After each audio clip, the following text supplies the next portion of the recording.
So do you know the story of the Ten Commandments, where they came from? I want to take you back about 3,500 years to this picture. You see, Pharaoh, the king of Egypt, decided that the descendants of Abraham, what we call the people of Israel, the children of God, were a threat to his power. And so he enslaved them. He put bricks in their hands and whips on their backs and appointed slave masters to make sure that his slaves never had a day off. And so God's people quickly learned the number one rule of slavery, that there is no rest. You don't work for the weekend if you're a slave, you work through the weekend. And just the thought of trying to take a little bit of Sabbath rest was a threat to those people. I mean, just attempt to put down your brick and a slave driver would pick up his whip. Just try to punch out for an early weekend and he would punch you out and you might not ever wake up for the weekend.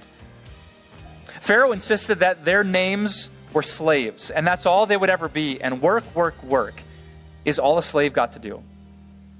But then, God. All those three words changed everything about everything. But then, God. But then God showed up. But then God rescued his people with his mighty outstretched arm and his powerful loving hand. But then God changed the slaves into his sons. I wish I had time tonight to tell you all the details of that story. When God sent the plagues upon Pharaoh, when he sent the Passover lamb, when the Red Sea became the Red Seas, when Charlton Heston bellowed, "Let my people go," and God rescued his people. But here's what you need to know about the story, that God changed those slaves into his kids.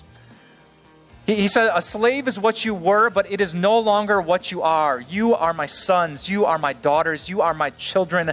I'm giving you a new name, a new identity. Slave is not your name anymore.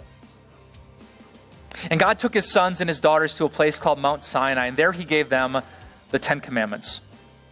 You would have to work 7 days a week if you were a slave, but guess what? I changed that.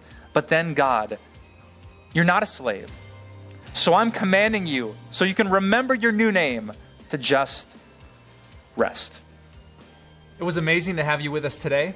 If you have any comments about God's Word, feel free to comment below. Don't forget to hit subscribe, and we'll catch you next time.